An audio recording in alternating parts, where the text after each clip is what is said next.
pullers tonight, the four-wheel drives and the two-wheel drives. The track's in great shape, and the modifieds are here, the 6,200-pound and the 7,200-pound two-wheel drives. I tell you what, Bob, that should be a great class. I can't call a winner. It's going to be good. And we have the battle of the monster trucks. Monster truck action looks great. Bigfoot's on hand. The loser goes out. The winner comes back for another round until we have a champion tonight. And the guys have got the guns loaded. They're looking for the Bigfoot truck, and it should be very, very exciting monster truck action tonight. Sounds like a great show, so stay with us. The Ford, Budweiser, United States Hot Rod Association Motorsports Extravaganza. Brought to you by Budweiser, the genuine article. Beechwood aged for that clean, crisp taste that makes Budweiser the king of beers. For all you do, this Bud's for you. Gallaway back with you here at the Budweiser United States Hot Rod Association Motorsports Extravaganza. You're looking at 36-year-old Ed Beckley out of Dodge City, Kansas. Big Ed Beckley, and Ed is considered to be the world's largest motorcycle jumper. Ed outweighs his motorcycle by 60 pounds, and that's a Harley Davidson. Ed is going to attempt to make a very long jump this evening, probably the equivalent to about 7 cars. Big Ed Beckley out of Dodge City, Kansas, and Ed's a professional at this. He's been at it for about 12 years, and he's done all sorts of long-distance jumps. And, you know, for quite some time, Ed jumped with his wife, Linda, on the back of him. Ed and Linda jumped together, and Linda now is at home with a new child, and Big Ed is doing it all by himself. Well, Ed has crashed a few times. He said that he has had too many crashes to count. He said he's broken enough bones and they're mended together with enough metal that when he sets off the detector at the airport going through. Well, I want to tell you how big Ed is. It takes about 3 large cows to make the leathers for Ed Beckley. And he's one big man.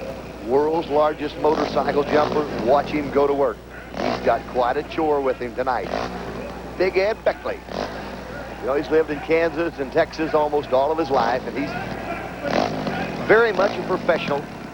Made some very long jumps on this. But right now, tonight, riding a XR 600 Harley Davidson Special. It's an experimental. Weighs 250 pounds, and as we mentioned earlier, that's a lot less than Big Ed Beckley weighs. Look at the star on the back of Big Ed. Here he goes. The big man out of Kansas going to take his attempt. He'll be jumping the equivalent of about 7 cars tonight. And he's got a very short takeoff area. He's going to make a bend and swing around and then come back and get a shot at the ramp. And the most critical point of any motorcycle jump is a lineup like this one we're seeing right here. Ooh, and Ed decided we better wait just one more time. It's kind of testing the acceleration of the motorcycle, feeling it out, making sure that he's got plenty of throttle response. And, you know, when he leaves the ramp, he wants to have all the quickness of the throttle. What did you say the most critical part of the jump was, other than the landing? Other than the landings, when he comes around and makes his swing and lines up perfectly on that ramp. A big red arrow marks the direction and the lines that Big Ed wants to be on when he makes his attempt at the ramp. He's taking his first shot at it. He's lined up now. Let's see what happens. He's up. No, Big Ed didn't think it was quite right this time. What is he exactly looking to do? He wants the speed on the bike. The speed on the bike is very, very critical. You'd like to have the bike at about 48, 49 miles an hour when he hits the lower portion of the ramp. And right now, you know, he's making a swing. He's making a big circle and then coming in for the straight shot onto the ramp. When he's doing this in his test run, you'll notice that he's looking down at the mile per hour gauge, the speedometer, and looking to see if he can make it all the way over. Here he goes. Look out. He made it. He made it. What a jump. A tremendous, tremendous job for Big Ed Beckley. That's quite a show. It is quite a show. That's amazing that a man that weighs that many pounds can go over on such a small bike. Big Ed Beckley out of Dodge City, Kansas. And he's happy, and so is the crowd here at the Metrodome in Minneapolis. Here's a replay. Here's where Big Ed makes the swing. Now, he's looking down at the speedometer, got everything on go. He hits the ramp right there. All he can do is hold on and ride. There's the shower of fireworks. Big Ed almost overshot the runway. A good job, and all he's got to do now is get his hands on the brakes of that Harley and put it to a stop. We'll be back with more on the Ford Budweiser States Hot Rod Association Motorsports Extravaganza after this. Here's Dave Billingsley out of White Bear Lake, Minnesota. Disorderly conduct. Got tire competition, mudbog racing. These are street tires that have been cut to the driver's specifications. Dave's the first man to go in a pit. It's a 700 horsepower Chevrolet motor. Moves it right to the line. Here's one thing you want to watch on Dave. He actually will not run through the pit. He will run on top of the pit, or he hopes to run on top of the pit. He'll leave with it, runs nitrous oxide on it. He'll mash the button. The power goes in. Watch him go on top. He's not on top, Mike. He is not on top. He left, skipped about halfway, and just didn't have the power to go all the way through. Here's Dan Zimet out of Shoreview, Minnesota in Kodiak. This is a very good-looking late model Jeep, stretch wheelbase on it, cut tires all the way around, and watch for the Kodiak vehicle to put some distance between he and the starting line, because this is one of the vehicles that you're going to see run consistently at the front of the class. Here's a young man that's not the first time in the pit for him. Look out, he's headed out. Look at that. He did the full 90 feet. We're talking quick. And there's a young man that's very, very excited, and I don't blame him. Take a look at the mud vehicle. He actually went through the pit so quick, the mud didn't land on the vehicle. He drove underneath the mud and kicked it up in the air and went underneath it. There's a very fast vehicle called Kodiak. Dan Zimet out of Shoreview, Minnesota. Watch this whole shot as he leaves the starting line. Front end up in the air, all the traction in the world, and Kodiak is right on top of the mud, skipping the light fantastic as he goes right out the end of the 90-foot. A beautiful pass. We'll get a time on it. Of course, if you go all the way through, no getting stuck or stopping anywhere in the pit, it's a time situation. A great pass for Kodiak. Watch out. That's Quagmire, driven by Tom Berg from North St. Paul. What do you talk about? Quick! That young man just cut a trail that was unbelievable. The Dan Zimet of Shoreview, along with Tom Berg of North St. Paul, have gone the full distance, and now we're into a time situation. Had it just a little bit wild on the big end of the pit, but held control of it, shut it right out the gate. Bounces a little bit on the end, but he retains full control of it and jumps on the brakes and shuts it down. A beautiful job. I mean, a tremendous job. Big horsepower coming out of that little lightweight mud racer. Well, they're all freshly scrubbed and clean now. They're an interesting design, these mud racers. And before the competition, Mike Gallaway took a look. Thanks, Bob. This is the legend. 2,400 pounds of mud racer. Supercharged Chevrolet motor, stretch wheelbase. The ride is outstanding in this track. The mud is quick. The vehicle is quick. 1,500 horsepower, a stretch wheelbase. It should be really exciting. You sit down inside a roll cage. If anything was to happen, you've got all the protective mechanism to keep you in place. This should be one of the wildest rides here tonight. Two classes of mud racers on hand tonight. One of them's the tractor class, and the other is the 44 and under DOT tires, cut tires. They're the Department of Transportation recognized tires, but the guys have cut the tires in a design that they think will best suit their needs tonight. Now, this one's got the lugs cut out of it. Enables the tires to spin through the mud, but it clears the mud out of the tire each time the tire goes around. So when the tire comes around for the next time, the next traction, it's clear of the mud, the bite's there, and it goes quicker through the mud. You know, this is going to be one of the quickest mud racers in the class. Let's watch for him tonight. This is the legend out of Cedar, Minnesota, driven by Mike Keeney. This should be one quick racer. Supercharged, big block Chevrolet. This young man's probably pounding out about 1,700 horsepower out of this vehicle. It's an all fiberglass body, stretched wheelbase. He's got to run. Well, they got off to a slow start and then just sunk in the mud. One thing about it, just kind of from the shot we're looking at right there, he said nothing about the name of that vehicle on the path. Now, one thing to kind of watch when he left the starting line on that pass, watch the front tires as he leaves the starting line. They're turning, but right about there, they begin to let up a little bit. He's trying to do it all with the rear tires and trying to skip the top of the mud. Also, he's leaned out one side of the motor and has some problems and does nothing but plow him right into the middle of the pit. Here's Don Nelson now in Rage. This is a brand new 1986 Ford Bronco mud racer. Tell you what, it's got a big block Ford in it, stretched wheelbase. He could be tough. Has a little trouble on the starting line. Watch out. Now, trouble on the starting line usually means you're going to get about a quarter or a halfway in, and that's about it. When he nailed the throttle, the tires just lit up in the mud, and the traction absolutely was not there for the Rage tonight. Here's Mule.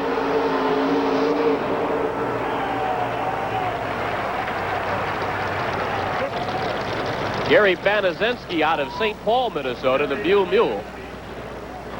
So that's the third Mutter now to go full in the cut tire competition. And again, 2.85 seconds by Kodiak so far is the time to beat.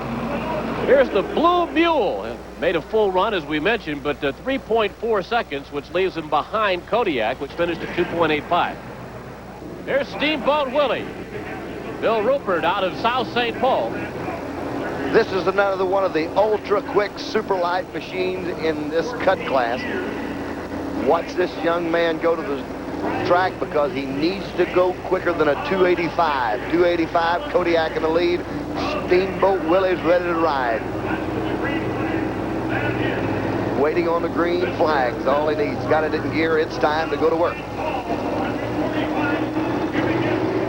Watch him. He needs to go all the way out. He skipped the top. He's off. Steamboat Willie. Now, did he do it in 2.85? I don't think so. You've got a better judgment than I have, because I'll tell you what, I couldn't give him. Watch him leave this starting line. He's got the traction this time. Leaves hard. Watch the front end come up. Now, he's not in the pit. He's running right across the top of it, much like you'd skip a rock across a lake, and all he does is skip that big vehicle right out the finish line area, and we'll wait on the stopwatch measurement. It gets a little rough landing one of them on the finish line. Bill Rupert out of South St. Paul, Minnesota. Stay tuned. More action in a moment on the Ford Budweiser United States Hot Rod Association Motorsports Extravaganza. Moving now to the tractor competition and the mud bog competition. This is Blue Mule 2. The big difference in these two vehicles is actually the tires themselves. Now, as you can tell by looking at Blue Mule 2, this is an implement tire. This tire was never meant to run on the road. This is an off-road tire only. It's an implement tire. It's got the tractor-type lugs on it. They're much taller than the tires that we saw in the earlier classes. A lot of times you'll find these vehicles have more weight in them. They'll have a little bit more problems getting through the pit. Let's see what happens in this tractor class. He's right on top of it. He's churning the ground. Churning, but he's going to come to a messy end. Take a look at a replay here now. You know, with these tractor tires, a lot of times the racers can't get up on top of the mud pit.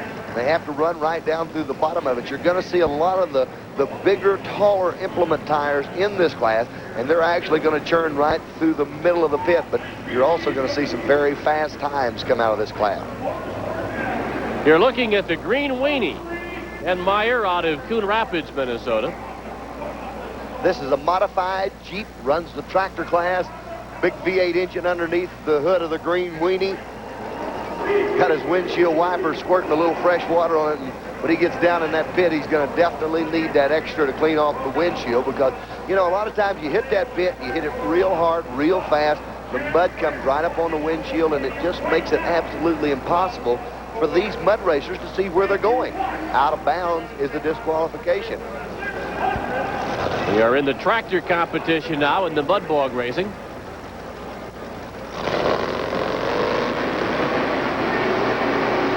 He's going to have to grind one out right on the bottom of the pit if he makes it all the way through, and Ken's going to try his best. You'll need that windshield fluid again, too. It wasn't in the cards for the Jeep tonight. Here's a shot of Ken when he leaves the starting line.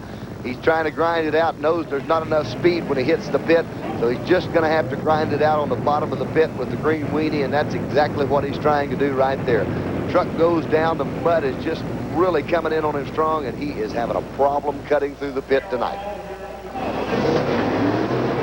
Here's Thundering Buffalo. Bob Kennedy out of North St. Paul comes close but falls shy of the 90-foot mark. One thing about the Thundering Buffalo is you get a shot of it, big Dodge truck, the motor is kind of mounted in the middle. You're looking at the Cannibal, which hails from Cambridge, Minnesota. Scott Rosenberg is the driver. 428 cubic inches of Cobra Jet Ford sitting under the body of the Cannibal. Notice the tractor tires, and Scott's getting ready for the ride of a lifetime as he heads out of the tractor class. He'd like to run the pit. He can be the first man to go all the way through in this tractor class. Let's see what happens with the big Cobra Jet motor as he gets ready to pound the ground in the beautiful Ford truck. Jet black with the gold trim. Scott Rosenberg from Cambridge, Minnesota. Here's a lightweight truck with a tall, thin tire on it that may be able to trip the mud and go all the way through.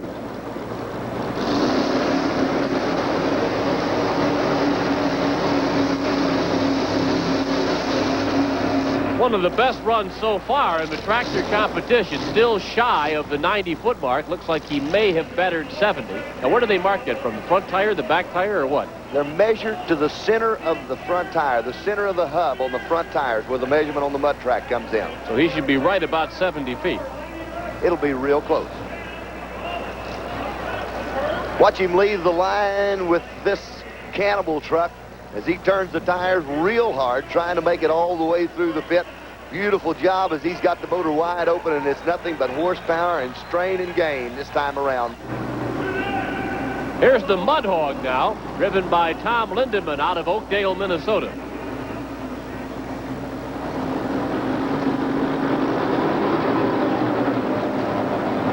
This is an older model Army truck, been converted over to run the mud races. Now, he runs a lot taller tire. This is probably the taller tire that we've had so far, the Mud Hog. Watch him go to work. $8,500 invested in the Mud Hog, and one thing the Mud Hog needs to do tonight is needs to hog his way all the way through the pit. What a great name, you know, Mud Hog, and you get it out and wrestle around in the mud a little bit. Let's see if he can trip the light. Fantastic. Go all the way through the pit. Just 90 feet. Tires an advantage? Just 90 feet. Are the tires an advantage? The tall tires could help him with a real pit like we have here tonight, but he's going to have to work his way through. Got a lot of height, a lot of ground clearance. He's still inching his way through, and they won't flag him until he completely comes to a stop, which is right there. Interesting, because he got off to a bad start and pretty much powered his way through the mud. We just talked about the tires. He did not get a great jump off the starting line. Left the starting line just a little bit slower than normal, and this is very possible because he could have hit the nitrous button, and when it did that, it flooded the cylinders. The motor wouldn't come up, wouldn't come alive, so it came down on him. Right there, you see the motor beginning to pick up, and he probably goes back on the nitrous button about right then, and the motor just lugs down one more time, and that time it won't come back up for the Mud Hog. There's your measurement on Mud Hog, 78 feet 8 inches. Now here's the Mud Stud, driven by Norm Dorn. A little lightweight body with the tractor design tires on it. He's very possibly light enough that he can get up on top of the mud and run all the way through with the Mud Stud. 78 and 8 inches, the mark to beat. Watch the Mud Stud. This could change within a matter of seconds with this young man.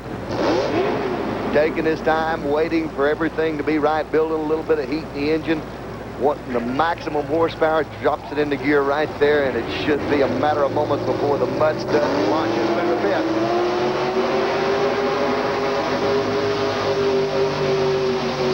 He goes the distance.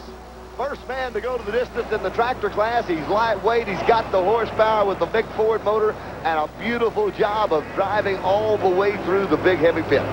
That's the Mud Stud, Norm Dorn, the driver.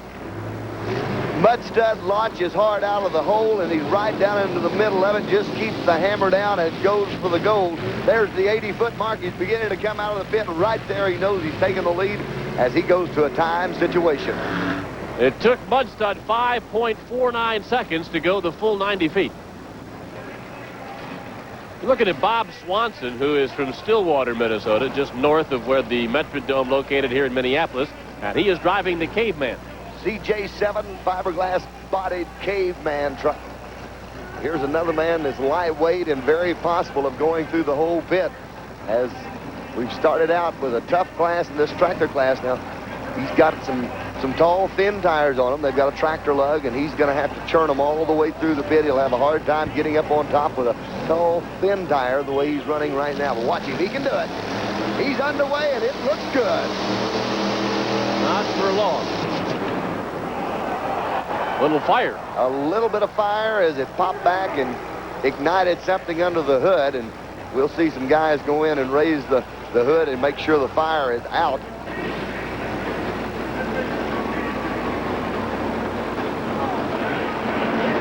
Okay, the guy on the right has the hot dogs, and the guy on the left has the... There he goes. He's into the pit, onto the nitrous, and making some horsepower. Trying on the left-hand side of the pit, gets in a little bit of trouble, backs out as he's close to the line, and when he backed out, the pit just sank him to the bottom, and too much, too late. Here's the master mudder, Rich Young, out of Prior Lake, Minnesota.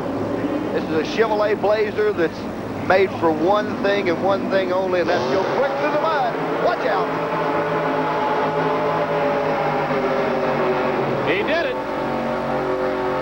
Now the question is, did he do it in less than 5.49 seconds? You've been the authority. What do you think? I think he did. I believe so. He was one quick pass through the mud with the master mudder. That, in all probability, is our new leader, the master mudder, Rich Young, out of Prior Lake. Look at this. Rich, as we talked about, is on the throttle right at the starting line. Got his hands full of driving, George. It's tall. It sets up off the ground. He's got plenty of ground clearance. He's got the power to go all the way through the pit. The mud flies, and one thing about it, Rick is looking for that finish line, and as he starts out of the pit, he knows he's home free. Right there, he lets out of it, eases it out of the pit, just waiting on a time to see if he's captured the #1 spot. There's your time, 4.32 seconds. So the winner is the master mudder, ridden by Rich Young out of Prior Lake, Minnesota. Here are the results tonight in the mud bog competition. First of all, in the cut tire category, Quagmire the winner in 2.67 seconds. Then Kodiak, Blue Mule going in 3.04. Then two tractors went the full distance. Master winner in 4.32 seconds. Mud Stud 5.49. By Gallaway under the big top. That HHH stands for Hubert Humphrey Metrodome here in Minneapolis, Minnesota. And that roof you're looking at is sort of a Teflon-coated material. It is held up by air. A lot of air pressure here, so if you open the door on the way out, you can just about get blown right through the front door. It's one of, well, actually, there are a few of these around the country. The one probably best known is the Silverdome in Pontiac, Michigan, which has just a single roof. They have two layers here in Minnesota to help melt the snow a little bit better. It is the home of the Minnesota Vikings, of course, of the National Football League. Minnesota Twins, which play in the American League and Major League Baseball. They have pro basketball coming here. And, of course, tonight we have our Motorsports Extravaganza. Well, if this was halftime of a Minnesota Vikings football game, we'd be getting ready for the band. Halftime of mud bog racing in tractor pulls. What are they doing? Putting beach balls in the mud. Each beach ball is numbered, and the number corresponds to a prize, and there'll be a number of people line up and race into the mud for the beach ball.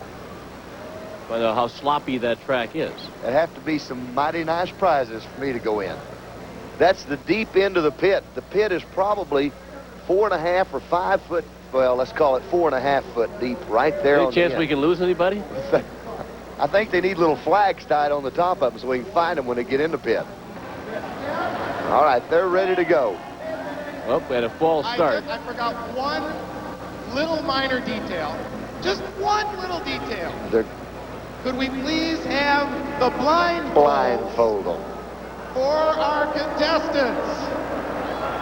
You know, Bob, it was a good idea, not blindfolded, but blindfolded. This could get very nasty. On your marks. Here we go. Get set, go! Come on, Blondie. Oops. Ushy, gushy, squishy, gooshy, dirty, rotten mud. There's a cap. There's one winner. That was the guy they could see. Well, now, hopefully he wasn't that way. The lady has a problem.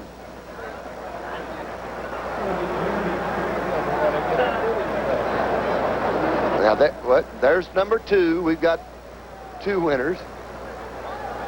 And the one man just raced past all the beach balls.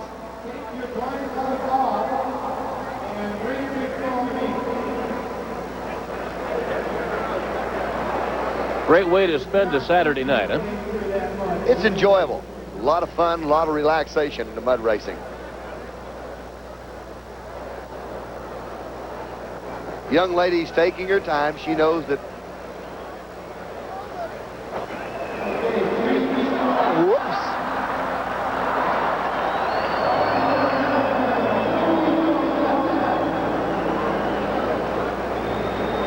Lon's going to win yet. She's got one. I believe she's got one.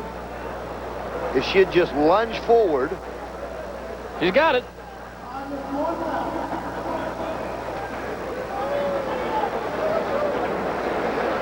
She didn't want that one, though. She wants another one. And so it goes here at the Metrodome in Minneapolis, Minnesota. We'll be back for more action, so stay with us.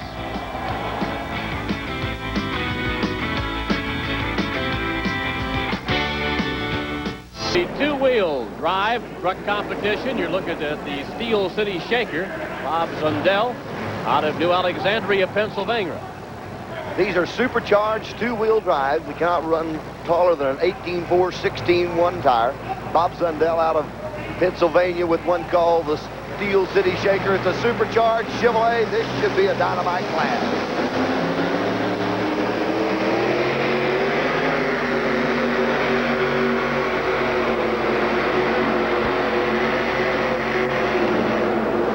Good run for Bob Zundel out of New Alexandria, Pennsylvania, but he'll wind up a bit shy of the full pull. An excellent run for the Steel City Shaker. All right, Bob Zundel leaves the starting line in good shape, and it's nothing to do then but hammer down on that 1,500 horsepower Chevrolet motor. You notice the front end coming up in the air, bouncing along, just touching the ground, and that's perfect balance. Front end coming up right there, showing all the traction, and the truck putting some weight transfer on the hitch, and a beautiful job for the Steel City Shaker. These are truly an outstanding and very exciting class. I'm with two brand new 1987 Ford trucks. The one on my right, a $20,000 street truck. Air conditioning, power steering, power brakes, AM, FM stereo, and all the niceties. The one on my left, an $80,000 pulling truck. 628 cubic inches of fuel-injected Ford, 2.5-ton axles under the front and rear, an all-custom drivetrain. Suited and built for one thing, and that's to hook to a 50,000-pound sled. The one on my right, all of the street equipment, capable of driving on any highway or country road with all the comforts of home. Why do they do it? They do it for the sheer power and the sheer competition, for this is what pulling's all about. Looking at the Orange Blossom Special 2, driven by Alan Gaines out of Georgetown, Kentucky. 1987 Ford Ranger XLT has a full, complete stock interior in this truck. Supercharged 572 cubic inch Chevrolet, and it's called Orange Blossom Special 2. Alan, one of the original two-wheel drive people with the original Orange Blossom Special, and right now he's gonna do battle with OBS, Orange Blossom Special 2. He's out of Georgetown, Kentucky. He's a tobacco farmer by trade and profession. Here's a man that could very well take it all the way out. He could go the full ball. There he goes.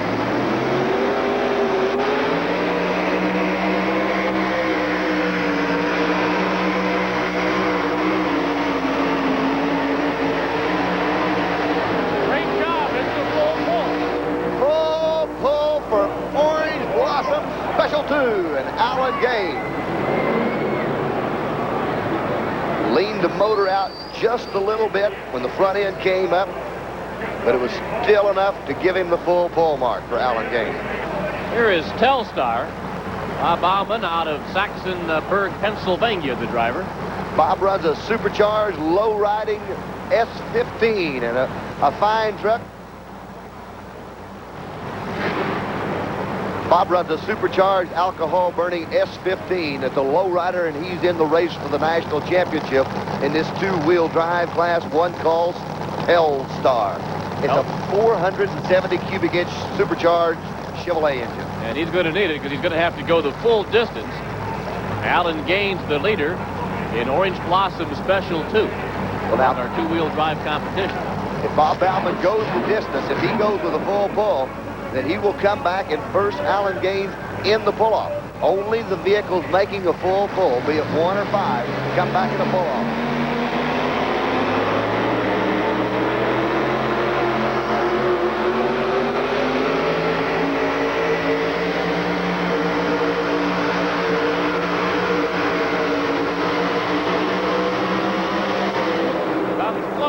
Comes up shy of the full pull.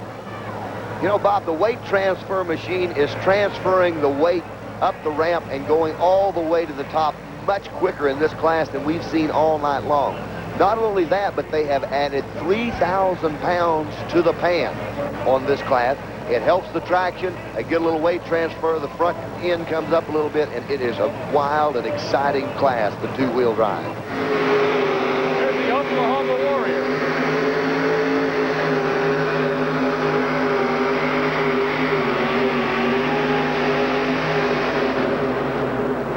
In the Oklahoma Warrior.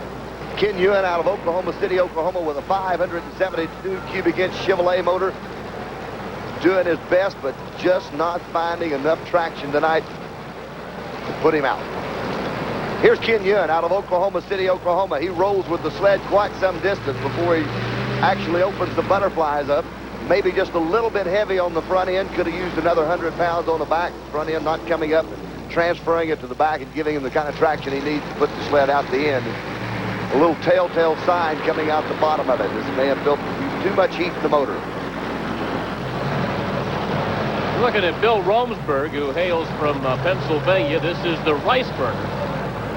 Alberton, Pennsylvania. It is a 1986 Toyota with a supercharged 500 cubic inch Chevrolet motor. Here's a man that's just getting into this two-wheel drive class. This is about his third time out, and he has really shown the guys the way to the winner's circle, as he's really been doing a great job with the rice burner, a Toyota with a big block Chevrolet in it. He's going to have to do a great job tonight, as he's got to go full pull to match the distance laid down by Alan Gaines. Orange Blossom Special 2 going the distance. We'll see what the rice burner can do here. Balance very critical in this two-wheel drive class.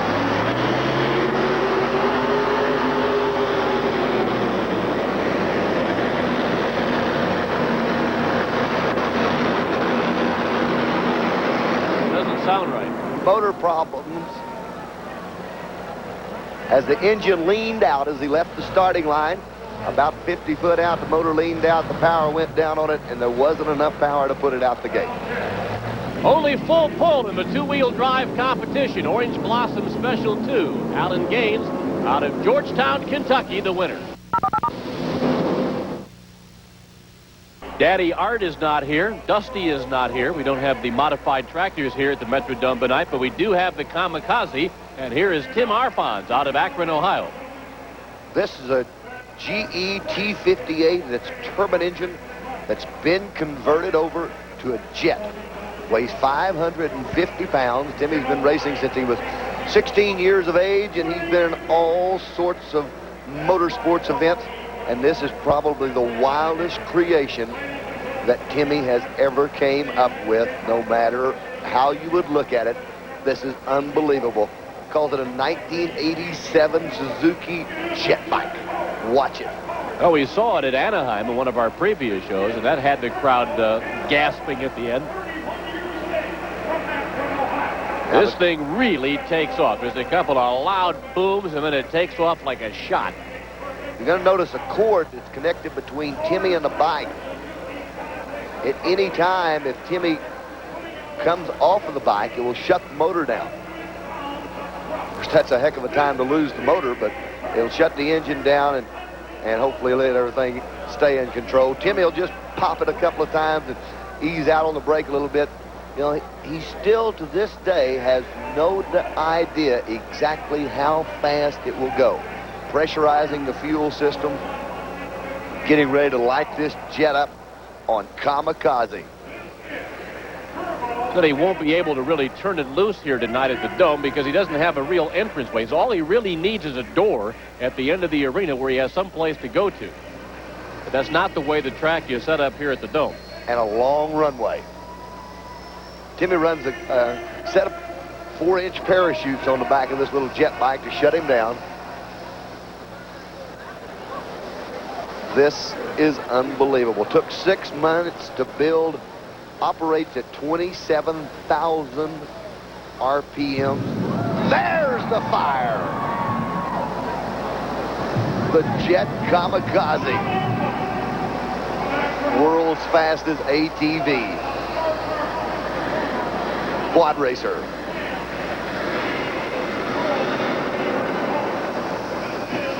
Timmy is definitely cleaning the track off.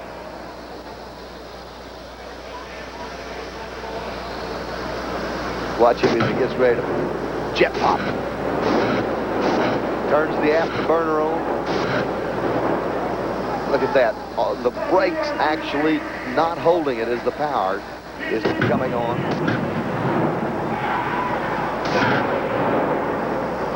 Visor down. Timmy's getting ready to air it out.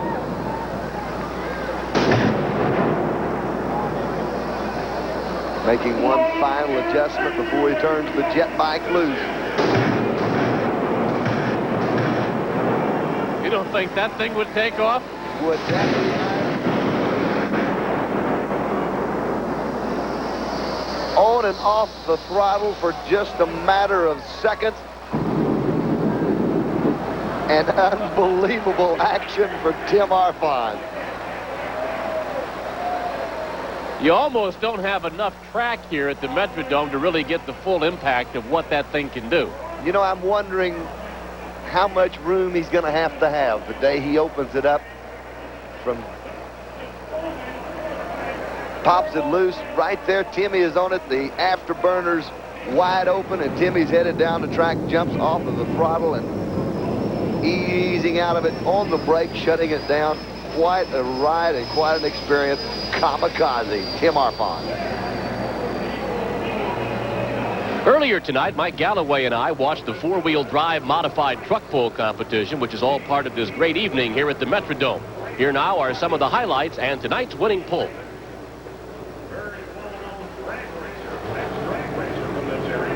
Baby, baby, you can read the side of the truck there. This is Wyman Travis. He is from Iowa. And he has 125 feet and a half to beat. Wyman Travis runs a 526 cubic inch wedge head Ford motor, fuel injected alcohol engine. He and his wife traveling all over the United States, pulling with this beautiful Baby Baby truck, 700 horsepower, and a very, very tough Ford truck. Now watch Wyman. He's a man that's very capable of putting that 125-foot mark behind him and several feet in front of that. Let's see what he does as he rolls the slack out of the chain with this beautiful bright orange Baby Baby. 150-foot track here at the Metrodome in Minneapolis. 125 is the mark to beat.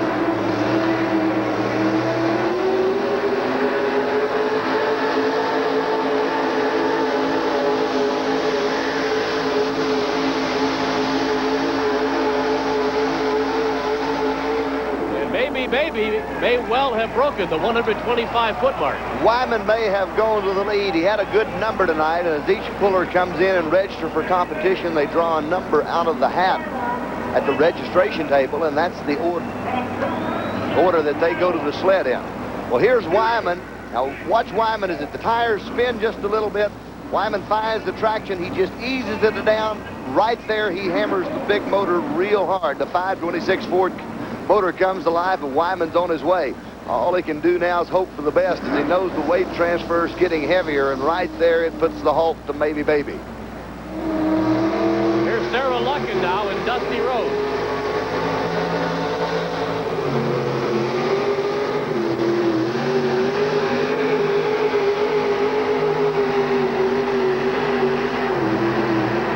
And that'll be right up there. Sarah has made a run at the lead here in the modified truck.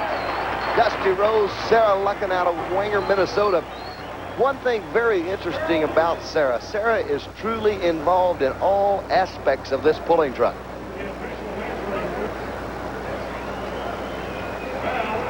Sarah rolls out. She hammers the big Ford motor. It's a 620-inch Ford motor, and Sarah is headed for the door. She wants that lead. Now, one thing very interesting about Sarah Lucken is she is truly involved in this truck. She knows every aspect of it, every component that's going in the truck to make it work, and Sarah is making the Dusty Rose work for her tonight. A beautiful job on Sarah Lucken in the 87 Ford XLT Ranger. 136 feet, 4.5 inches. Well, Mike mentioned it was an excellent pull, and it's the leading pull so far for Dusty Rose. 136 feet, 4.5 inches. Spud Jasky out of New Berlin, Wisconsin in the Golden Ox. 575 cubic inches of all aluminum Aries engine underneath this Dodge body. Bud is a 3-time national champion with the United States Hot Rod Association and a very strong competitor. Bud Jasky makes his home in New Berlin, Wisconsin, and he and his lovely wife run a trucking business. When Bud's not out on the road, when Bud's on the road, she takes care of the business at home. Bud Jasky is a man that can definitely make a winner here tonight. There you see the national champion signature in the window. He has 136 feet, 4.5 inches. That is the mark to beat. Sarah Lucken is the leader at the moment out of Winger, Minnesota. The 3-time national champion Bud Jasky takes his shot.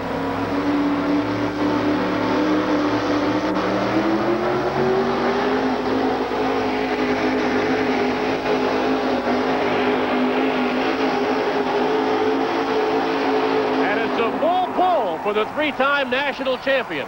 That's why the man's a national champion. A beautiful job of driving. The truck never faltered 1 inch going down the track, and Bud Jasky had all the power it needed tonight to put the sled out the gate. The full pull for Golden Ox, Bud Jasky out of New Berlin, Wisconsin. And that's your current leader. Here's a replay now. Bud spotted the truck and the sled on the left-hand side. You see him drive it out. Right about there, he gets into the big Aries motor, and it's making all the power in the world tonight. And a beautiful job for Bud Jasky as he just keeps it all out on the line and blows it right out the gate. First man to do it, and I tell you what, a beautiful job for Bud and the Golden Ox. Modified truck competition this evening. Golden Ox with a full pull is the winner. Dusty Rose second, 136 feet, 4.5 inches, followed by Black Gold and Roy's Toy. Introduced.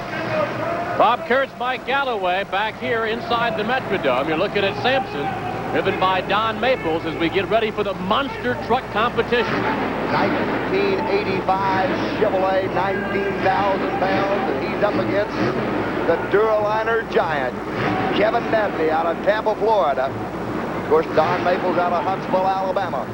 This should be great. An 86 Ford against an 85 Chevrolet. It's a straight shot. 2 sets of 3 cars. 2 sets of 3 over the cars and then over another set of hills, and it's going to be great. Kevin Dabney, the Duraliner giant, weighs 20,000. It's close. It's close. Dabney's in the lead. The Duraliner Giants in the lead. Maples is going to have to come from behind. Maples is going to have to come from behind, and I don't think he's going to make it. No, he's not. It's the Duraliner Giant. That's the winner. Kevin Dabney. The Duraliner Giant takes first round of monster truck competition.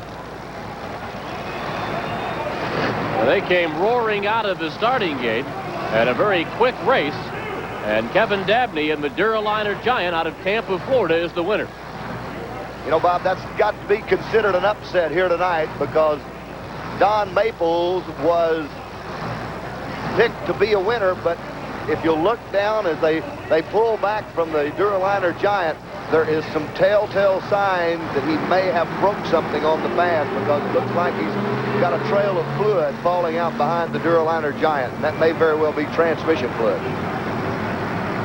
Take another look at the race. Well, it's heads up right there. Ken Donay drops the green flag and runs for the hills. Kevin Dabney covered him right out of the hole. He's first on the card. Sampson is flying high. Kevin keeping it down on the ground and just getting after it all he can. Don Maples running into a little bit of problems, and right there you see Sampson clearing the last set of cars, but it's too late as the Duralina Giant has taken home first round of competition tonight in the monster truck races. We continue now with our monster trucks. This is the Monster Vet going against the Copenhagen Skull Crusher. The Skull Crusher is here to win one tonight, and they're going to try their best. Jim Reese, the builder of the truck, is driving, and he is all over the track and all over the cars. He's got the Monster Vet covered by about 4 lengths, and he wins it and goes home in style. What a race. So the Skull Crusher, the winner, will advance to the second round. Wildstang, Cliff Starbird at the controls, going against Frankenstein. Supercharged motor against an alcohol motor. Watch out, Cliff Starbird's got the Mustang working. Off to the side, he's got to come around. We'll wait on an official judgment on that. But I believe Cliff Starbird Mustang is #1 in this race tonight. Cliff told me earlier that he had broke a valve and he's only running on 7 cylinders in the Wildstang Mustang. Cliff's got both trucks, right? Cliff does own both trucks. Right here, flag drops and Cliff is out on top. He runs a supercharged motor in the Mustang. He's out to win this round. He wants to advance. He owns both the vehicles. The Mustang's the new one. He flies over the first set of cars, lines it up, and tries to bring it around in time to catch that second set, but drifts off a little bit to the right, flying hard and land hard. But he's right on top of it, never letting out, and he's shooting for the finish line. And that's going to put Cliff into the #1 spot. He told me earlier that he had a valve down, so he's only running on 7 cylinders in that supercharged Mustang convertible. Well, we've got Bigfoot going against Sampson. Bigfoot, owned by Bob Chandler, driven by Jim Kramer, and Don Maples back in Sampson. Don Maples, a supercharged 454 Chevrolet, and he's going up against Bigfoot, the supercharged 640 cubic inch Ford motor. Heads up and hammer down. This is the race of the year right this minute as Bigfoot takes on Sampson, and it's all Bigfoot tonight. Don Maples having problems. He can't even get close, but a beautiful job. Jim Kramer takes home another win for Bigfoot. Big win for Bigfoot. One thing about Jim Kramer, he is wasting no time when the green flag drops. He is just crawling all over it. He almost jumped completely over the first set of cars, the first 3 cars. He cleared them almost completely. He's on top of that second set of cars, and Bigfoot is here to take home another championship. And look at the lead that he has over Sampson. Don Maples doing a great job as he's putting the truck through its paces, but it just wasn't there tonight to capture this race.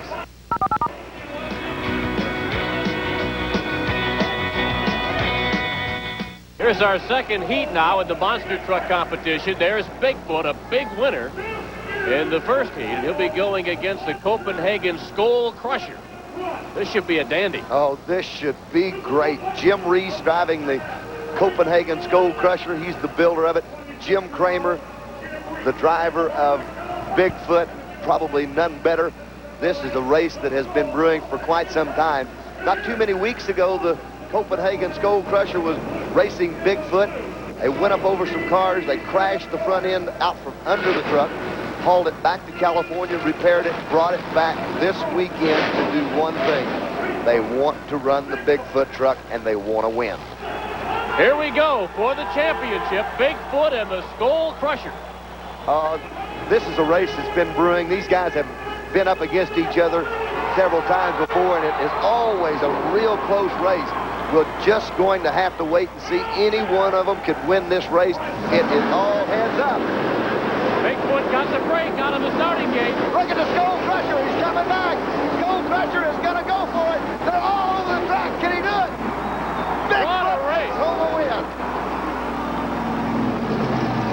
Bigfoot Bigfoot got the break out of the starting gate. Skull Crusher appeared to catch up, and what a finish. I'll tell you what, Bob, I believe they spent as much time in the air that time around as they did going over cars. Watch the flagman as he runs out of the way. Bigfoot jumps on it right out of the hole. Both the guys come off with all four wheels just bouncing. Look at this. All over the cars, they're flying high. The Skull Crusher makes up a lot of ground right here as he jumps the cars, lands very hard, and look at this. Before it ever lands, he's on top of the other set of cars. But there's where Bigfoot gathers the ground. Bigfoot bouncing. He gathers it under control. Jim Kramer doing a super job. He knows there's about 50 foot to the finish line. He hammers that big block forward and takes home another victory for Bigfoot. Bigfoot is still the champion. The reigning king of monster trucks, Bigfoot. The Ford Budweiser United States Hot Rod Association Motorsports Extravaganza. Brought to you by Budweiser, the genuine article.